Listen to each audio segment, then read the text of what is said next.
Hello दोस्तों, कैसे हो? आपका स्वागत है त्रिपाण स्टडी सेंटर में। आज जो हम करने जा रहे हैं क्लास 12 एनआईएस बोर्ड का जो है चैप्टर नंबर 25। ये चैप्टर बायोलॉजी का है, जिसमें हम प्रिंसिपल्स ऑफ इकोलॉजी के बारे में पढ़ेंगे। ये चैप्टर कई मानने में कई क्लास के बच्चों के लिए इंपॉर्टेंट है, चाहे 11वीं क्लास के हों, चाहे +2 हो, जिनके सीबीएसई एनसीईआरटी हो, ठीक है, चाहे वो यूपी बोर्ड को, बिहार बोर्ड के बच्चों के लिए भी ये बहुत ही इंपॉर्टेंट है। ये टॉपिक इसलिए इंपॉर्टेंट और भी होगा क्योंकि ये आपको हिंदी इंग्लिश दोनों माध्यम में समझाई जाएगी और जो है स्क्रीन पे दिखाई भी जाएगी। तो ये काफ़ी इंपॉर्टेंट है आपको नोट्स करने के लिए, ठीक है। लेकिन आपको पता ही है कि चैप्टर करने से पहले एक बात जो मैं हमेशा कहता हूं, जिसको आपको सोचना भी चाहिए, विचार भी करना चाहिए और अमल भी करना चाहिए, वो ये है कि जब भी वीडियो देखिए पूरा देखिए, क्योंकि अधूरा जानकारी सदैव खतरनाक होता है। साथ में एक इंपॉर्टेंट बात ये भी रहता है, अगर आप पहली बार वीडियो देख रहे हो तो लाइक शेयर सब्सक्राइब करना मत भूलना। क्योंकि दोस्तों लाइक कीजिएगा तो बनाने वाले का मनोबल बढ़ता है, सब्सक्राइब कीजिएगा तो इससे ये होता है कि जब भी मैं कोई वीडियो डालूंगा उसका नोटिफिकेशन आपको समय रहते मिल जाएगा। और देखिए शेयर का मतलब ये होता है कि आपके थ्रू ना जाने किन बच्चों को हेल्प मिल जाए, ये आप भी नहीं जानोगे, इसलिए जो है आप शेयर जरूर करो, ठीक है। व्हाट्सएप स्टेटस पे भी लगाओ। दोस्तों एनआईएस सेंटर जो कई मानने में बहुत से बच्चों के लिए हेल्पफुल है, चाहे वो 8th क्लास हो, 9th 10th 11th 12th हो, चाहे वो एनआईएस बोर्ड के बच्चे हों, ठीक है, चाहे बीए एमए के बच्चे हो, सभी क्लासों के लिए कुछ ना कुछ जो है त्रिपाण सेंटर में उपलब्ध है। तो इसलिए आपके लिए ज़रूरी है कि आप सब्सक्राइब करके इसको चैनल को जो है सेव कर लो, नहीं तो बाद में अगर रिसर्च करोगे तो शायद आपको ये चैनल प्राप्त ना हो। तो इसलिए सोचना नहीं, विचार नहीं करना है, सब्सक्राइब करके जो है अपने पास सेव करना है। दोस्तों ये तो बात था आपके लिए, लेकिन आप देखते हैं हमारा आज टॉपिक क्या है। Our next topic is aquatic biomes. Aquatic biomes is here. There is the most important. The aquatic ecosystem are constituted by their water bodies. The water cover about 1/3 of the Earth's surface. The origin of the life look a place aquatic ecosystem. Therefore, this is ecosystem make a important component of our biosphere. The aquatic ecosystem are classified on the basis of the salinity into the following two types. The first is a fresh water and second is marine. That is the most important here. And the come of first fresh water ecosystem. That is the most important here. The water on land which is a continuously is a cycling and has a low salt content known as a fresh water. There is a fresh water is a called, there is a very low amount of salt content in this type of water. And the study of fresh water ecosystem is known there's a limnology. The limnology is there a study of the fresh water ecosystem is called limnology. The fresh water are classified into two types. The first is standing or still water. The Atlantics means pond, lake, bogs and swamps. And the second is a running water means lotics. There is a spring, mountain, brooks and stream and river. That is the most important here. And commonly found of flora in the pond and lake include is a Baptoplacotus, fresh floating macroscopic plants and such as algae is diatoms. And floating plant here is a Pistia, water lilies and the limana and azolla. And the rooted plant here is a Hydrilla and Vascularia and Tapa and water lily. And second is the common animals is a pond and the lake include here is a Zuma plant, cottons, free floating microscopic plant and such as the protozoans and there is a crustaceans and the actively is a swimming fish, frog and tortoise. And the bottom dwells like a hydra, worms, worms and crabs is snails. There is the most important is animal here and the birds such as the herons, waterfalls and duck is occur in and around water. The wetland here are the between their aquatic and terrestrial ecosystem and they is show on the Addis effect on for the ecotones. The ecotones is the transitional zones between two ecosystem. Example of wet zone are swamps and the marshes is the mangroves.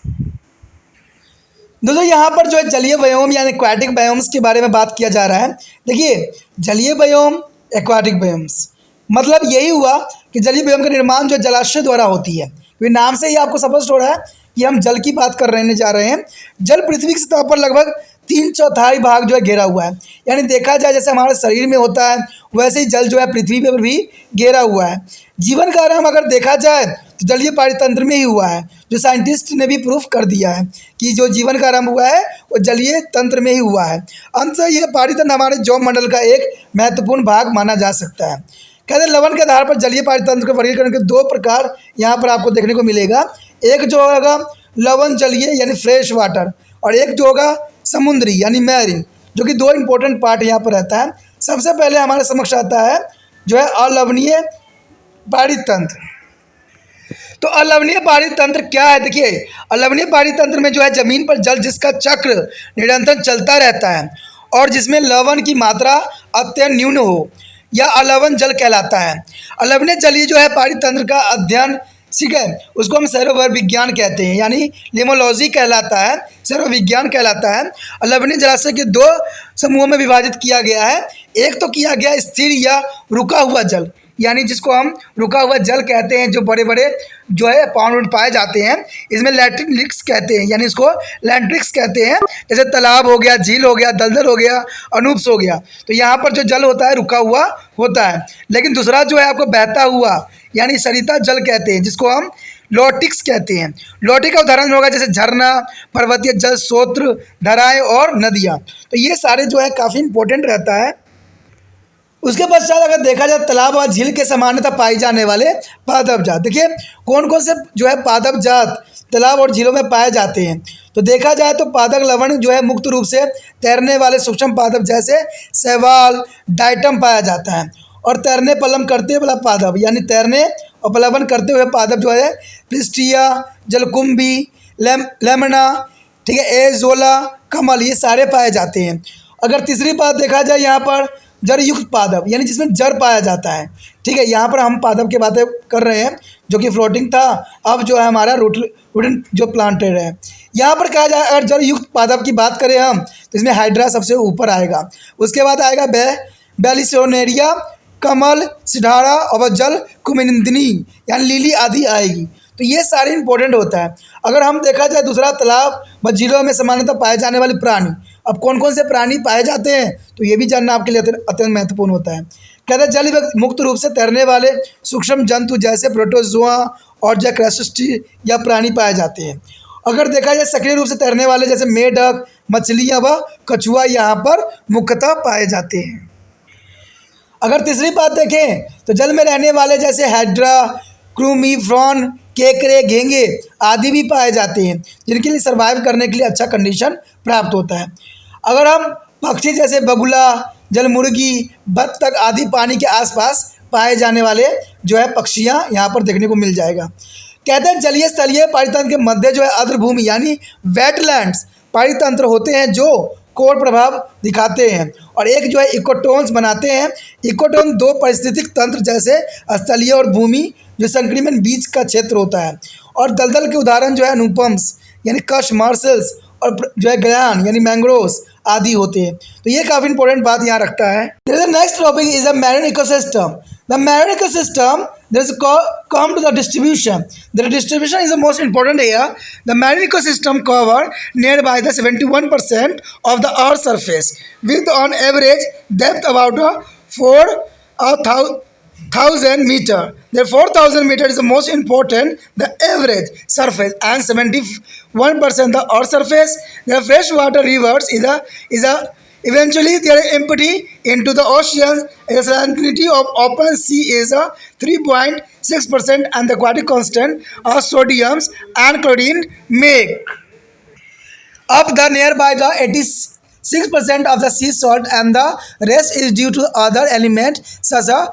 sulfur, magnesium and potassium and calcium. That is the most important here.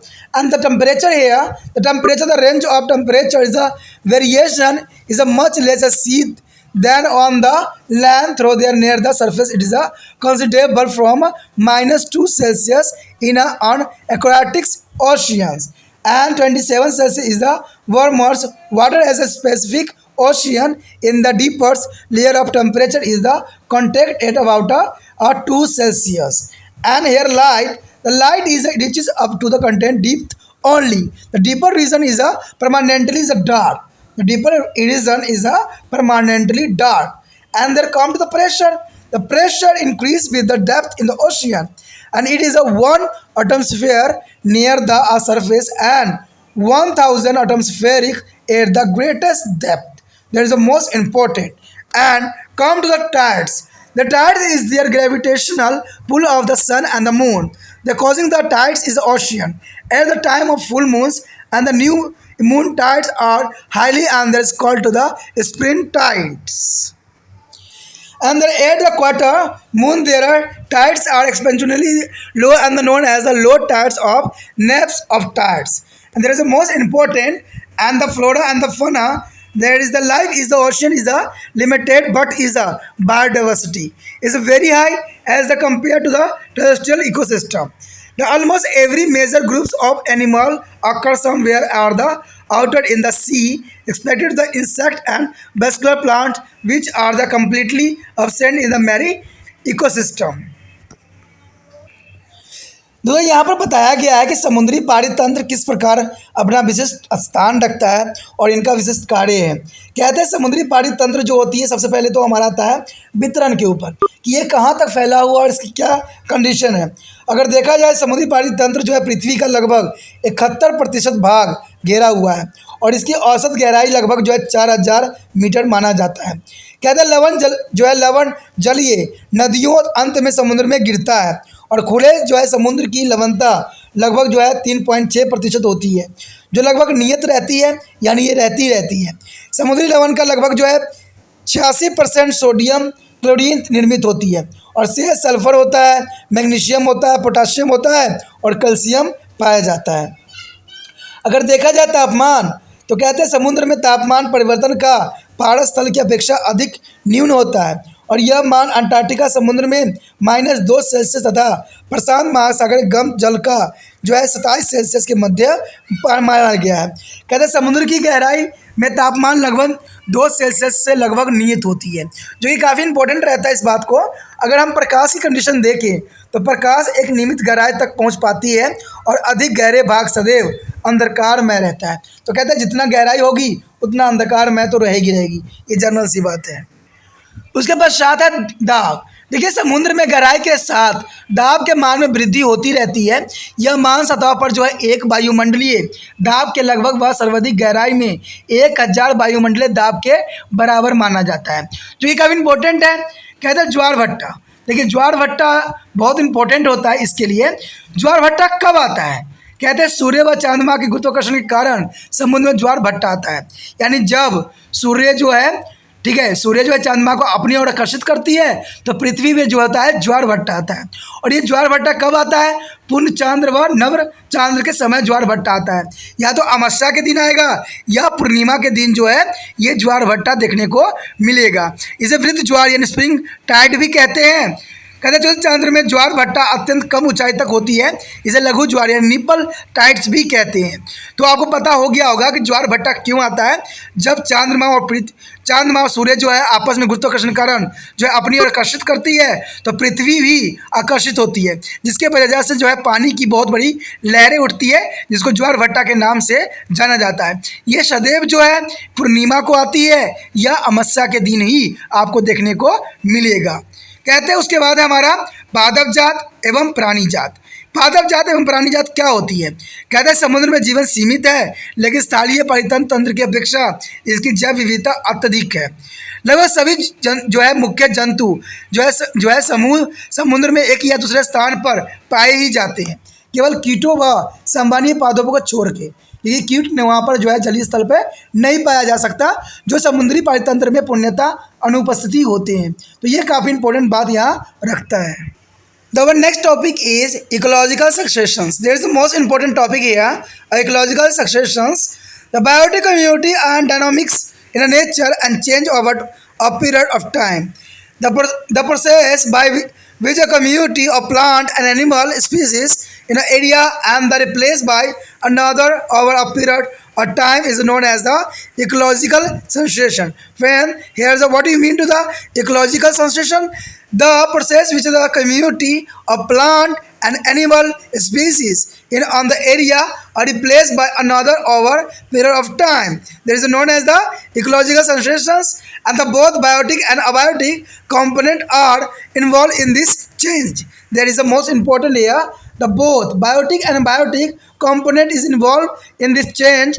This change is about the both of activity of the community as well as the physical environment of the particular area, and the physical environment often influence of the nature direction rate and optimals is a limit of changes, and during sensation is both plant and animal community undergoes. And there are two types of sensations is a primary sensations and secondary sensation. There is a first come here is a primary concessions. The primary concessions take place over where of as an unoccupied area such as a rock, outcrops, and the newly formed deltas and the sand dunes is emerging is a volcans is land and the is a lava flow as the well as the glaciers meridian and the mud area exposed by the statings glacier and where no community has existed to the previously in their plants that involved it to the varied land and the various soils initially there is a absent for the first time to call pioneers and species their assemblies of their pioneers is a plant is a collected called pioneers community. A pioneers is a species generally show a high growth rate but short lifespan. There is the most important here. There is a primary sensation is a much more difficult to absorb than a secondary sensations because there are relatively very few places on the earth that do not already have a community of organisms, and the community that initially inhabit our bare area is called is a pioneers community. The pioneers community after some time get replaced by their another community with a combination of different species, and this is a second community get replaced by third community. This process is a community sequence which their community is replaced by another community. Here show the ordinary sequence of primary sensation here is a pioneer stage and the intermediate stage and the climax community. There is the most important community here show in this diagram, and there is the first is the break rock, leaf chains, small animal plant leaf chains, animal herbs, grass, and the grass shrubs and certain informs to trees. And there is studied turtling trees here. There is a pollinator trees, orderly sequence of primary sensation here. There is the installation of temporarily community that is formed and replaced during to the sensation is called a stage of sensation or several community. The terminal of final stage of sensation from to the community which is called climax is a community. A climax community is a stable, is a mature, more complex and a long lasting. There is an entire sequence of community is given area. Is a settings each other during the course of sensation is a term sure. There is a figure is in here. Here shown this picture is a secondary sensation on the land. There is the most important here.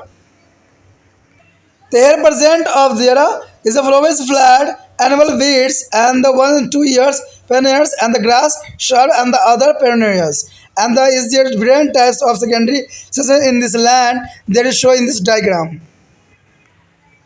The animals of such a community also exhibit of the sensation which to be great extent of determination by plant sensations. However, animals of such a sensational stress are also influenced by their types of animals that are able to migrate from the neighborings and community. A climax is the community as the long as the underdistribute. There is an undistributed is a climax is the community. There is a remand is a relatively stable is a dynamics equilibriums with their prevalence of is a climate and habit factor sensation that occur on the land. There is a moisture content is a low such as or bare rocks and known as the is a extract, and the sensation that will take place in a water body like a pond, a lake is called hydroth. And there is a secondary sensation here. The secondary sensation is their development of a community which form after their existence of natures and their natural vegetation that constitute as the community is removed or disturbed or destroyed by the a natural event like a hurricanes or forest fire is by a human relative event like a tillings of harvesting land. And secondary sensation is a relative fast as the soil has to be necessary of nutrient as well as the large pool of seeds and other dormant stage of organism. तो यहाँ पर जो आया है पारिस्थितिक अनुक्रमण, देखिए ये बहुत काफ़ी इंपॉर्टेंट बात रखता है कि पारिस्थितिक यानी पारिस्थितिक अनुक्रमण क्या है। कहते हैं प्रकृति में जैविक समुदाय गतिशील होते हैं और कुछ समय के उपरांत उनमें परिवर्तन होते ही रहते हैं।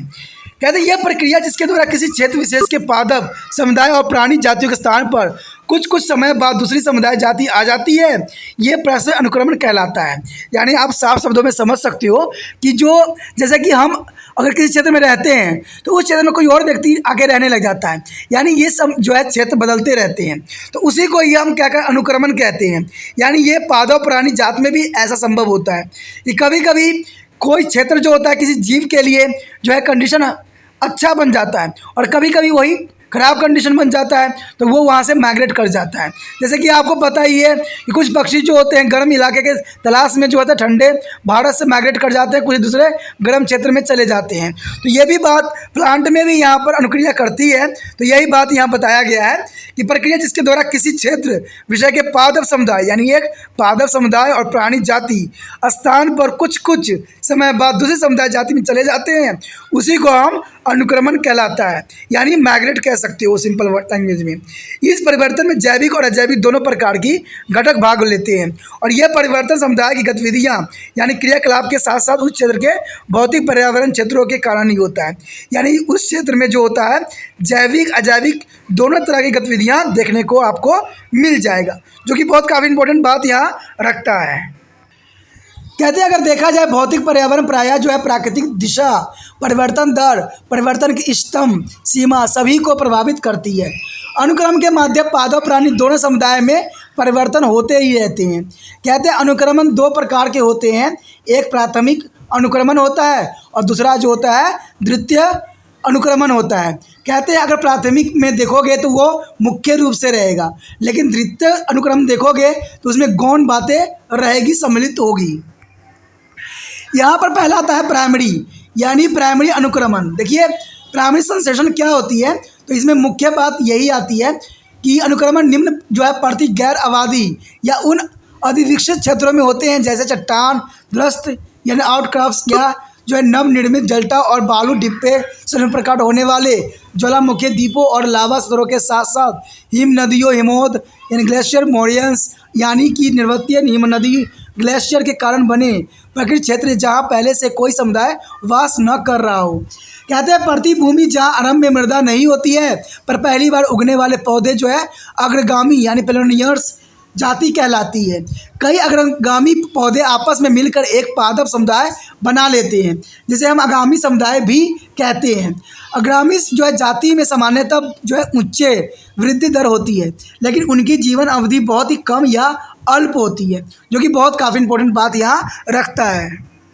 अगर देखा जाए यहाँ पर द्वितीय या गौण अनुक्रमण की अपेक्षा जो है मुख्य अनुक्रमण देखना अधिक कठिन हो जाता है, क्योंकि पृथ्वी पर ऐसे स्थान बहुत ही कम है जहाँ जीव समुदाय पहले से मौजूद न हो। जो समुदाय पहले जो है प्रति क्षेत्र में बसते हैं उगते हैं उन्हें ही अग्रगामी या पनियर समुदाय कहा जाता है। कुछ समय के उपरांत इस पनियर समुदाय के स्थान पर द्वितीय समुदाय आ जाते हैं, जिसे कई प्रकार की प्रजातियां होती है।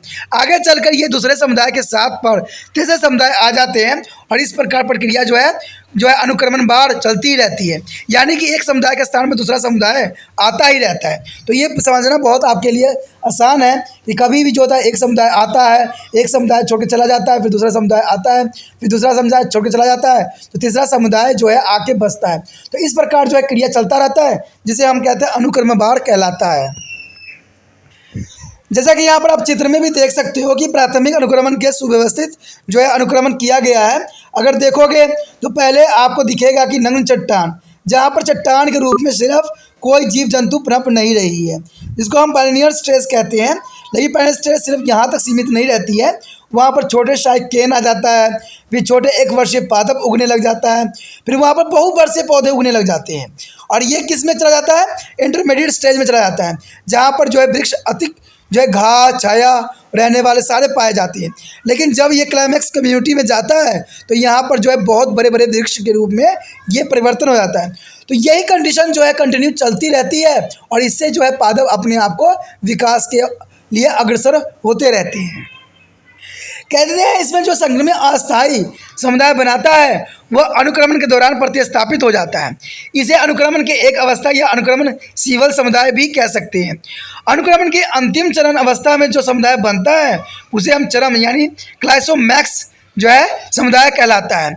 यानी लास्ट में जो आपने देखा हुआ क्लाइमैक्स जो आपको दिखे था, ये अंतिम समुदाय होती हैं।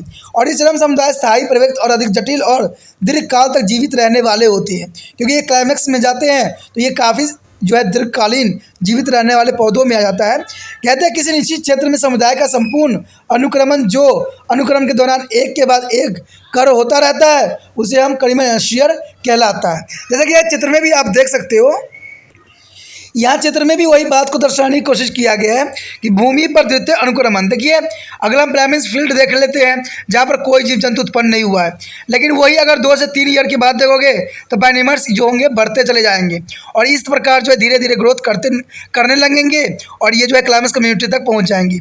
तो ये पहुँचने में कम से कम कहते हैं 200 साल जो है वेरिएबल होती ही होती है। तो ये काफ़ी इंपॉर्टेंट बात आपके समक्ष ये रखती है।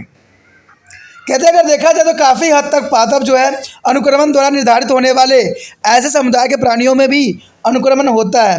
फिर भी आसपास के समुदाय में प्रवास करने योग्य जंतुओं द्वारा भी ऐसे अनुक्रमी अवस्थाओं को तंतु जो है प्रभावित करता है। यानी यहाँ जंतु जो है काफ़ी प्रभावित करते हैं, जबकि ये चरम समुदाय शांत और दृढ़ रहता है। यह विशेष मौजूद जलवायु और आवास कारकों के साथ गति संतुलन में अस्थायी होते हैं। कहते हैं नग्न चट्टानों जहाँ की नमी की मात्रा कम होती है जैसे स्थानों पर होने वाले अनुक्रमण को जो है शुष्क तारावी यानी जीरोसियर कहा जाता है। यानी जीरोसियर कहलाएगा। जलाशय जैसे तालाब झील में होने वाले अनुक्रमण को जलारंभी यानी हाइड्रोसियर्स कहलाता है।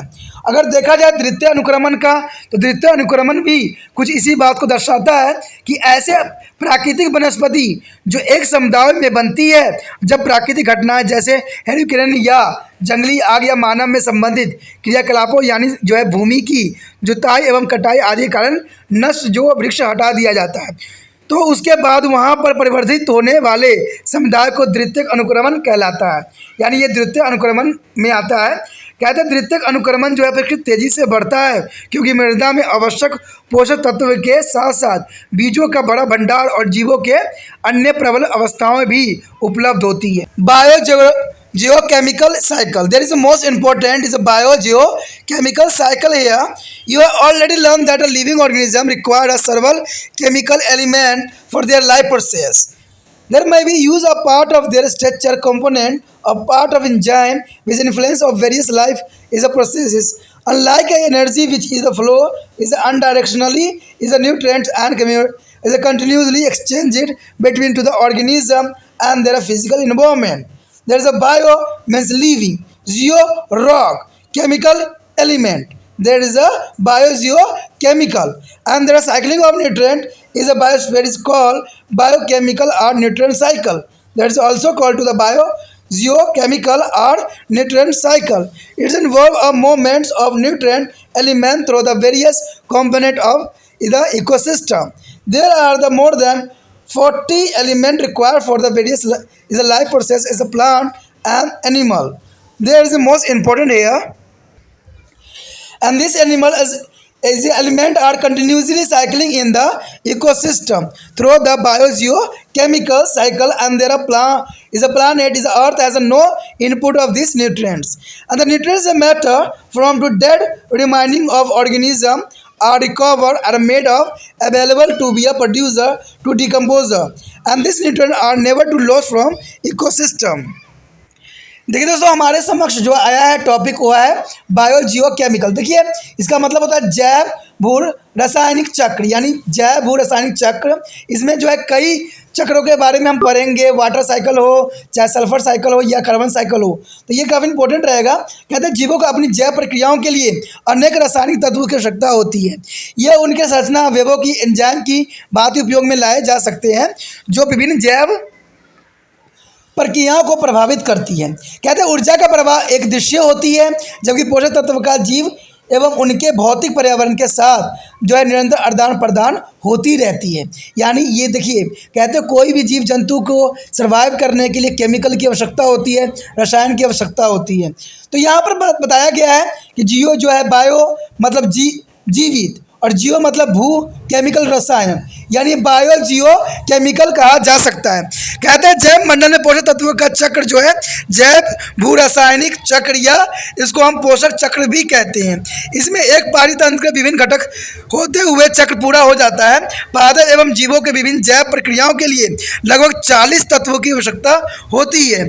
यह तत्व जो है पारितंत्र में जैव भू रासायनिक चक्रों द्वारा जो है निरंतर चलमान होते हैं, यानी निरंतर जो है प्राप्त होती ही रहती है, और पृथ्वी पर इसका जो है कोई निवेश नहीं है। कहते हैं पोषक तत्व जो है अब घटक द्वारा जीवों के मृत अवशेष से प्राप्त किए जाते हैं और उत्पादकों का उपलब्ध कराए जाते हैं, और इस प्रकार जो है पोषक तत्व पारिस्थितिक तंत्र में कभी नष्ट नहीं होते हैं, यानी प्राकृतिक में ये सदैव बने ही रहते हैं। अब देखते हैं हमारा पहला टॉपिक जो है कार्बन चक्र क्या कहता है, और कार्बन चक्र के बारे में आप क्या जानते हो।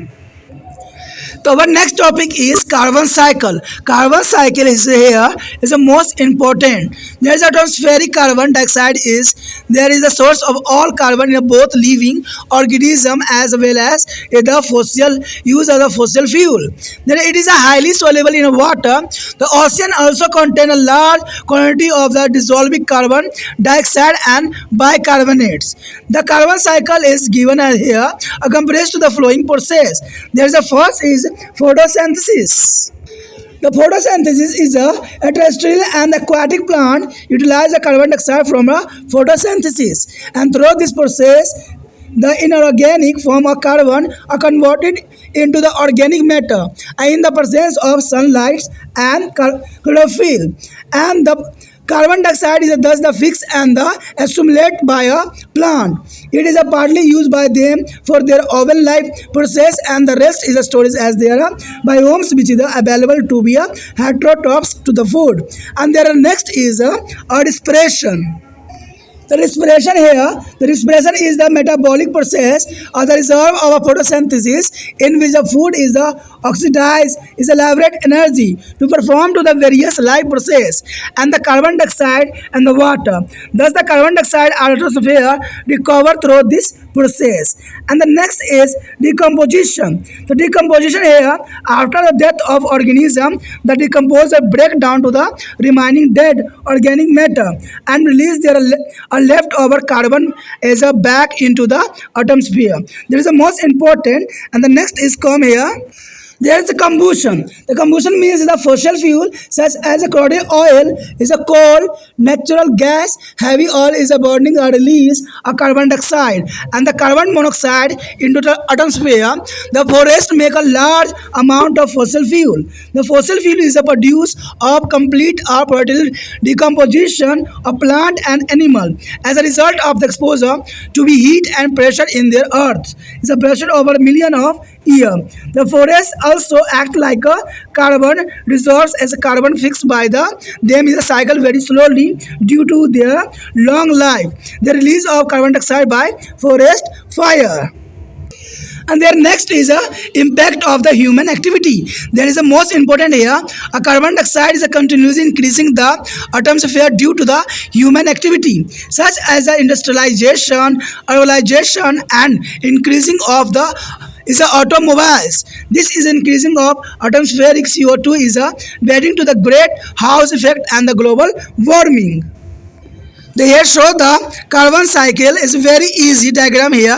There is a photosynthesis and goes the two sides the atmospheric CO2 and green plant make a organic compound. There is a decomposition and respiration is a under of center, and there is also goes waste to the animal tissue. There is a eatings and there is a decompositions and respiration, and this other side is a fossilizations and combustion. There is a fossil fuel gas and petroleum and cycle. There is a carbon cycle. There is the most important cycle here.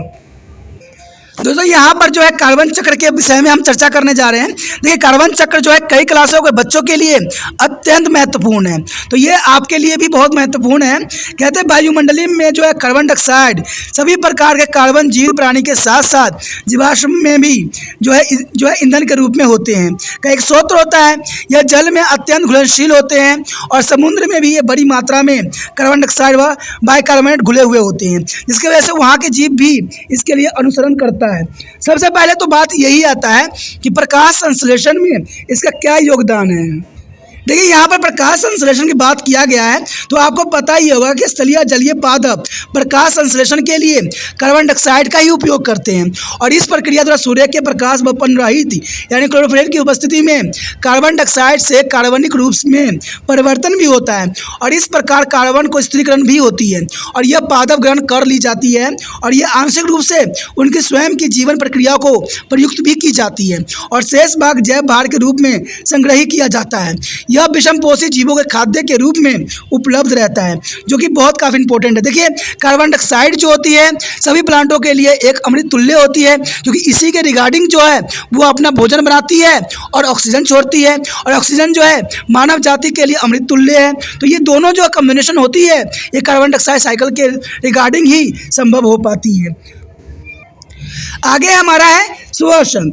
देखिए श्वसन जो है कई मायने में important होता है, क्योंकि इसी को हम कहते हैं सांस लेना। श्वसन एक औपचारिक क्रिया है जो कि प्रकाश संश्लेषण के विपरीत होती है। इसमें ऊर्जा मुक्त करने के लिए खाद्य का ऑक्सीकरण होता है। विभिन्न जैविक क्रियाएं संपन्न करने के लिए साथ ही जल में जो है कार्बन डाइऑक्साइड भी उत्पन्न होते हैं। इस प्रकार इस प्रक्रिया का जो है कार्बन डाइऑक्साइड वायुमंडल को पुण्य उपलब्ध हो जाते हैं, यानी श्वसन क्रिया द्वारा जो होता है दोबारा जो है वायुमंडल में कार्बन डाइऑक्साइड उपलब्ध हो जाता है, जो कि इंपॉर्टेंट बात रखता है। उसके पश्चात है अपघटन। देखिए जीवों की मृत्यु के पश्चात अपघटक शेष मृत जैव पदार्थ का अपघटन करते हैं, जबकि शेष कार्बन डाइऑक्साइड वापस वातावरण को उपलब्ध कराए जाते हैं। तो यह अपघटन भी काफ़ी मायने में इंपॉर्टेंट यहाँ रखता है। उसके पश्चात हमारे समक्ष है दहन। देखिए कोई चीज़ को दहन करते हैं तो हमेशा कार्बन डाइऑक्साइड ही उत्पन्न होती है, ये आपको भी पता है। कहते हैं जीवाश्म ईंधन जैसे कच्चा तेल, कोयला, प्राकृतिक गैस या भारी तेल जलने पर वायुमंडल में कार्बन डाइऑक्साइड और कार्बन मोनोऑक्साइड निष्क्रिय रहते हैं। वन भारी वर्षा में जीवाश्म ईंधन का निर्माण करती है, और जीवाश्म ईंधन पृथ्वी की पटरी पर लाखों वर्षों की अवधि में पादपों एवं जंतुओं के पुण्य आंशिक अपघटन के द्वारा उष्मा व दाब के उत्पन्न होने के कारण ये संभव हो पाते हैं। इसमें वन भी कार्बन भंडार की भांति कार्य करता है, क्योंकि उनके द्वारा आत्मसात की गति कार्बन उनकी लंबी जीवन अवधि के कारण बहुत धीमी गति से चक्रीय होते हैं। जंगल की आग के कारण कार्बन डाइऑक्साइड निकलती है, जो कि एक आम गतिविधियां देखी जाती है। कहते हैं मानव गतिविधियों का प्रभाव। अब देखिए मानव गतिविधियों का भी इसमें प्रभाव पड़ता है। कहते हैं मानव गतिविधि जैसे कि औद्योगिकरण, शहरीकरण और मोटर गाड़ियों के बढ़ते प्रयोग के कारण वायुमंडल में कार्बन डाइऑक्साइड सतत रूप से बढ़ती ही चली जा रही है। इसकी बढ़ोतरी के कारण जो है ग्रीन हाउस प्रभाव या वैश्विक ताप यानी ग्लोबल वार्मिंग दृष्टिगोचर होते जा रहे हैं। यानी ग्लोबल वार्मिंग बढ़ना आज के जीवन के लिए बहुत ही संकट का विषय माना गया है। इसका कारण ये है कि कार्बन डाइऑक्साइड की मात्रा दिन पर दिन बढ़ता ही चला जा रहा है, और लोग क्या कर रहे हैं, पेड़ पौधे जो है दिन पर दिन काटते ही चले जा रहे हैं, जिसकी वजह से क्या हो रहा है, इंसान तो बढ़ रहा है लेकिन पेड़ पौधे घट रहे हैं। तो आपको ही समझ में इस बात को हो गया होगा कि पेड़ पौधे नहीं रहेंगे तो इंसान जिंदा किस प्रकार रहेगा। जब पेड़ पौधे कार्बन डाइऑक्साइड लेकर ऑक्सीजन नहीं बनाएंगे तो ऑक्सीजन जो है जो इंसान है वो कैसे ले पाएंगे। तो इसलिए जो है आज संतुलन बिगड़ता चला जा रहा है, और ग्लोबल वार्मिंग का भी कारण यही माना जाता है। तो ये सोचिए कि आने वाला भविष्य किस प्रकार होगा और किस प्रकार जो है इंसान जो है धरती पे बने रह सकते हैं। दोस्तों यहाँ पर जो दिखाया गया है आपको एक कार्बन साइकिल दिखाया गया है जो कि बहुत इंपॉर्टेंट है। इसमें अगर आप देखोगे तो प्रकाश संश्लेषण सबसे ऊपर दिखे नजर आएगा। उसके बाद आपको आएगा वायुमंडलीय कार्बन डाइऑक्साइड और उसके बाद हरे पादप कार्बनिक यौगिक बनाते हैं। तो इसमें अपघटन और सुवर्षण दोनों ही क्रियाएं होती है। लेकिन अगर आप देखा जाए खाने में तो ये है प्राणी ऊतक जो है अपघटन और सुवर्षण के रूप में जो है वायुमंडल में कार्बन डाइऑक्साइड छोड़ते हैं। अगर दूसरी तरफ देखा जाए जीवाश्मीकरण, तो जीवाश्मीकरण से क्या होता है, जीवाश्म ईंधन गैस और पेट्रोलियम कोयला को अगर आप जलाते हो तो इसे दहन करोगे तो इसमें जो है कार्बन डाइऑक्साइड उत्पन्न होगी। तो ये क्रिया जो है कार्बन चक्र के लिए बहुत इंपॉर्टेंट है और आपको समझने के लिए बहुत ही आसान है। तो इस डायग्राम को आप जरूर जो है कॉपी पर नोट करके बनाइएगा। कहते हैं ये बहुत काफ़ी इंपॉर्टेंट हमारे लिए था। तो दोस्तों इसी के साथ हमारा टॉपिक खत्म हो जाता है। आगे का टॉपिक जो है वाटर साइकिल और फास्फोरस साइकिल जो कि काफ़ी इंपॉर्टेंट है। आगे टॉपिक करने से पहले एक बात जो है त्रिपाण स्टैंडर्ड आपके साथ शेयर करना चाहते हैं, वो ये है कि आपको जितना हो सके इस वीडियो को शेयर करना है, क्योंकि शेयर करोगे तभी उन बच्चों तक भी ये वीडियो पहुंचेगा जो कि इन वीडियो की उनको सख्त ज़रूरत है। और ये तभी संभव होगा जब आप इसके लिए अग्रसर रहोगे। इसमें आपको कुछ करने की आवश्यकता नहीं है, ना उनके घर पे जाने की ज़रूरत है, ना उनको कुछ बोलने की आवश्यकता है। आपको सिर्फ इतना करना है कि जैसे ही वीडियो ख़त्म होती है आपको पता है कि आपको यूट्यूब पे जो होगा एक शेयर का बटन होगा। शेयर पे आपने क्या करना है, उंगली फेरना है और उसको जो है व्हाट्सएप स्टेटस पे लिंक को कॉपी कर देना है। इससे ये होगा जिन बच्चे जो कांटेक्ट में आपके होंगे, चाहे वो रिश्तेदार हो चाहे कोई भी हो, तो उन तक जो है आपके थ्रू ये वीडियो मिलेगा। अगर वो देखेंगे, अगर उनको पसंद आएगी तो ये कॉपी को जो होगा वो रख लेंगे या उसको जो है सब्सक्राइब करके अपने मोबाइल में सेव कर लेंगे। इससे ये होगा कि वो जब भी मैं वीडियो डालूंगा उनको मेरी वीडियो की नोटिफिकेशन उनको प्राप्त होगी। दोस्तों ये बहुत ज़रूरी है, क्योंकि अभी आपको पता ही होगा कि हर जगह जो है आज बड़े बच्चे जो हैं, बड़े घर के बच्चे हैं, वो आगे बढ़ते चले जा रहे हैं। लेकिन जो गरीब हैं, जिनके पास बड़े बड़े ट्यूशन नहीं होता, जिनके पास अच्छे समझ नहीं होती और वो हिंदी मीडियम के होते हैं और वो क्या करते हैं, उनको सपना जो होता है मेडिकल लेने की होती है। लेकिन जब भी वो स्कूल में जाते हैं तो टीचर जो है अपनी इंग्लिश के वर्डों में उनको कन्फ्यूज़ कर देते हैं और वो क्या करते हैं, आगे वो पहले दिन ही गिव अप कर देते हैं कि मुझसे मेडिकल नहीं हो सकता, ठीक है, मैं नहीं कर सकता, क्योंकि कोई दूसरा व्यक्ति भी नहीं है जो मुझे हिंदी में इसको पूरा ट्रांसलेट कर सके। इसलिए आपको पता है कि त्रिपाण सेंटर जो है इसको हिंदी, इंग्लिश, ठीक है, में भी आपको एक्सप्लेन किया जा रहा है। साथ में डिस्प्ले भी हिंदी इंग्लिश में हो रहा है, जो कि आपके लिए डबल डोज के समान है। तो इसमें दोस्तों सोचना नहीं है, विचार नहीं करना है, क्योंकि जग कल्याण के लिए सोचने की आवश्यकता नहीं होता। देखिए आप ऐसे ही आए दिन आप लोग जो हो व्हाट्सएप स्टेटस पे अपना स्टेटस लगाते रहते हो, एक दिन कम से कम आप किसी पढ़ाई लिखाई का स्टेटस लगा के देखो। देखिए इसका प्रभाव सब पे पड़ेगा और सब आपको अच्छे भी कहेंगे, क्योंकि आपने कुछ एजुकेशन वाली बात लगाई है जिससे कि दूसरे बच्चों को हेल्प भी मिल सकता है। और क्या पता जिन भी बच्चों को ये वीडियो प्राप्त हो वो आपको शुक्रिया अदा भी करेंगे। देखिए दोस्तों यहाँ पर इस बात की कोई मान्यता नहीं है कि वो बच्चा को प्राप्त हो चाहे ना हो, सिर्फ हमने अपना कर्म करना है। जैसे त्रिपाण सेंटर जो है अपना कर्म कर रहा है। चाहे देखिए मेरा जितना भी सब्सक्राइबर है कोई प्रॉब्लम नहीं है, कहते हैं जिन बच्चों को अच्छा लगेगा वही सब्सक्राइब करके रखेंगे, जिनको नहीं अच्छा लगेगा वो लीव कर जाएंगे। ये जर्नल सी बात है, क्योंकि मुझे पता है कि आपको पता है कि यूट्यूब पे न जाने कितने लाख वीडियो पड़े हुए हैं इसी एक टॉपिक पे, तो मेरे ही वीडियो क्यों देखेंगे बच्चे। देखिए मेरा वीडियो देखने का सिर्फ एक ही उद्देश्य होता है कि इसमें हिंदी और इंग्लिश और आपके ही लैंग्वेज में ये उपलब्ध है। साधारण भाषा, साधारण लैंग्वेज, साधारण सोच विचार। तो इससे क्या होता है कि आपको जो है इसमें विस्तृत ज्ञान होती है, लेकिन आपके ही लैंग्वेज में होता है। तो ये आपके लिए सोने पे सुहागा के बराबर हो जाता है। तो इसमें आपको सोचना नहीं, विचार नहीं करना है, आपने इसको जो है व्हाट्सएप स्टेटस पे जरूर लगाना है। Next topic is water cycle. There is a most important topic here. This is also known the hydrologic cycle. There is also called to the hydraulic cycle. You have already studied that earth is a watery planet of the solar system, but is a very small fraction of this is available to be animal and plant. The water is not eventually distributed throughout the surface of the earth. The major percentage of the total water on the earth is chemically bound to be rock and does not be cycle. Out of remaining nearby the 97.3% in the oceans and 2.1% of the exit of polar ice cap. there is the most important, and thus only 0.6 is a present us of fresh water in the form of is a atmospheric water vapor, and the ground soil is a water, and the ice is a cap, and the water dips in the ocean from the reserve. The solar radiation and the earth gravitation pull of the main drive force of water cycle. There is the evaporation, condensation, and the precipitation are the main process involved in the water cycle, and this process alternative with each other. There is the most important is the three terms is evaporation, condensation, and is a precipitation. That is the cycle. Water cycle is the main role alternative in the and the water is a ocean, lake, pond, and river. Steam and the soil surface is a evaporate by the sun as a heat energy. And the plant also is a transfer of huge amount of water through their leaves. And the water remain in the vapor state is air and form of cloud. And with draft with their winds is a cloud meet with their is a cold air is the mountainous as a regional about the forest, and the condense to be a air rain and from which they fall due to gravity. Here show this diagram, there is evaporation from the ocean, earth, and the leaf surface, and the goes way to the formation of cloud, and the precipitation here, and the surface run of the accumulation of us a groundwater. There is a run of it is the ocean, and steam and the river, and goes ways to the plant. The plant here is a transpiration and evaporation here. There is a most important water cycle here. The one average is the 84% of the water is lost from the surface of the ocean by evaporation, and while the 77% is the gain by its form of precipitation, and the remaining 7% of the ocean's evaporation is balanced by the water run off through their rivers from to the land. That is the most important here. दोस्तों यहाँ पर हमारा important topic आ गया है जल चक्र। देखिए water cycle बहुत ही इंपॉर्टेंट होता है, इसे हम हाइड्रोलॉजिक साइकिल भी कहते हैं, ठीक है। इसे हाइड्रोलिक साइकिल के नाम से भी जाना जाता है।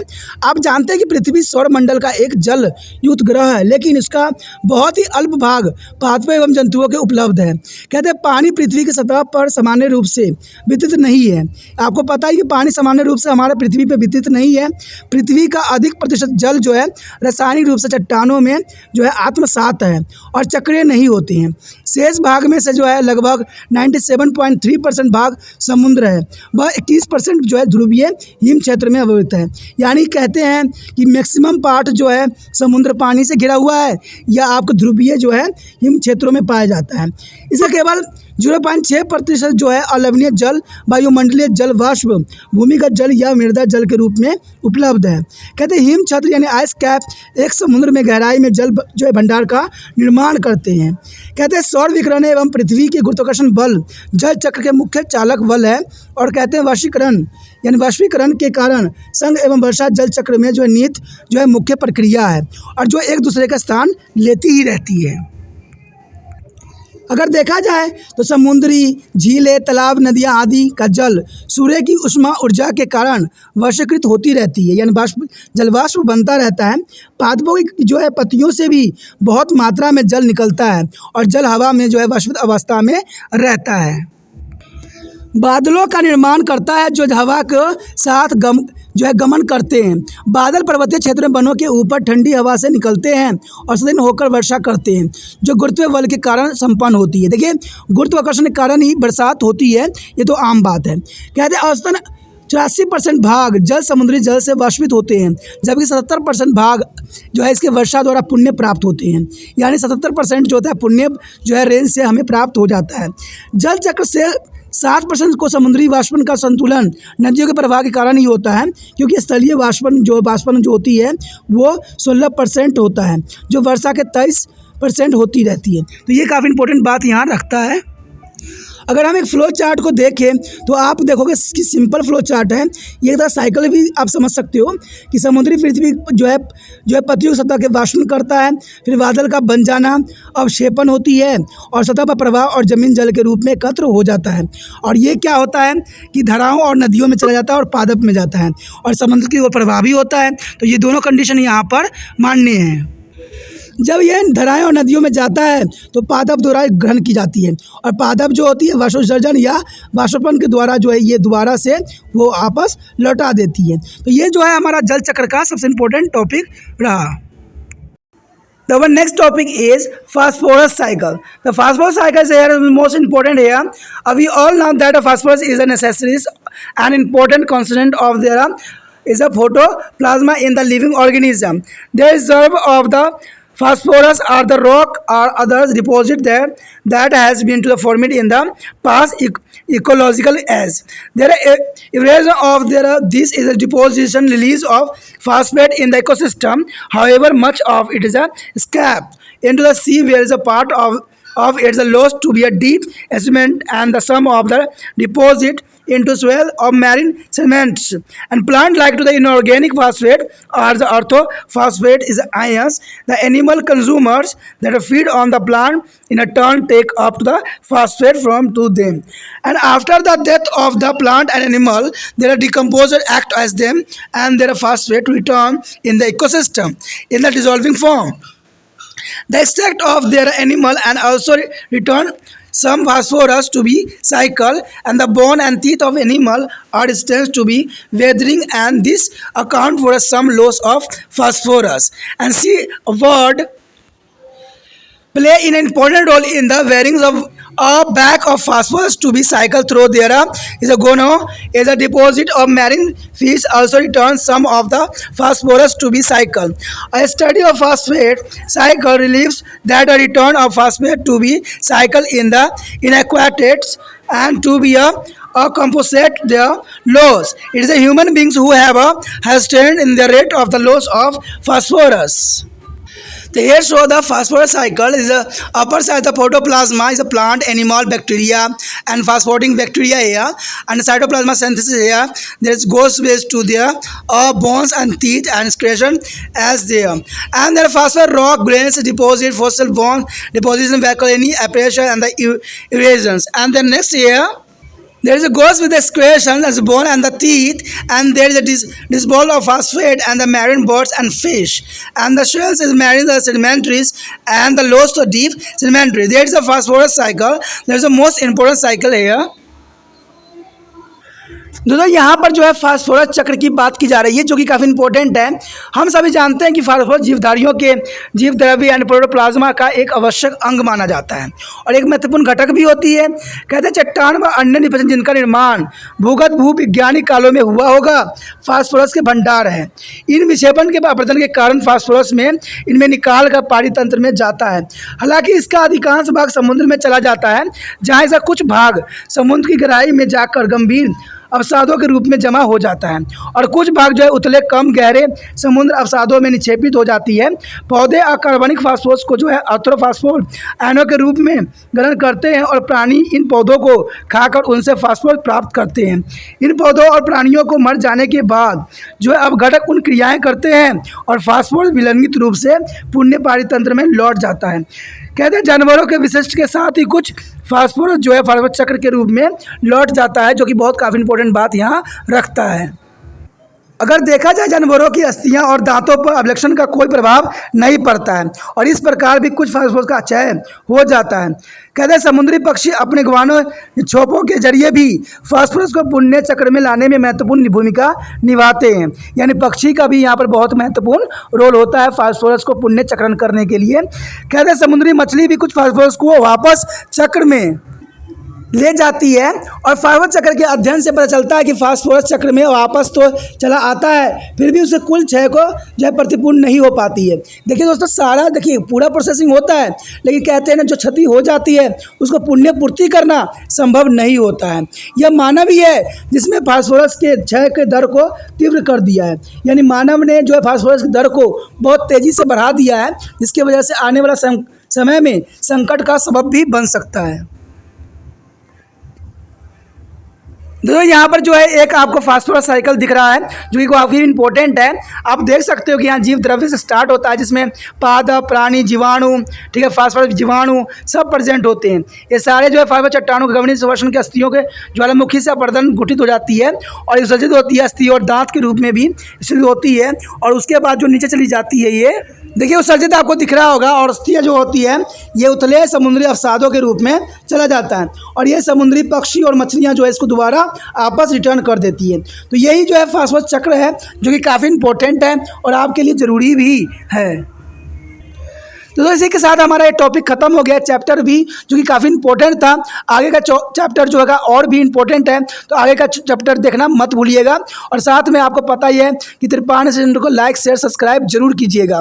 और साथ में इंपॉर्टेंट बात एक रहती है जिसको आपको भूलना नहीं है, वो ये है कि अगर आप यूट्यूब पे देख रहे हो तो यूट्यूब में आपको शेयर का जो लिंक आपको दिखेगा उस पर दबा के जो है इस लिंक को जो है व्हाट्सएप स्टेटस पे 24 घंटे के लिए लगा देना है।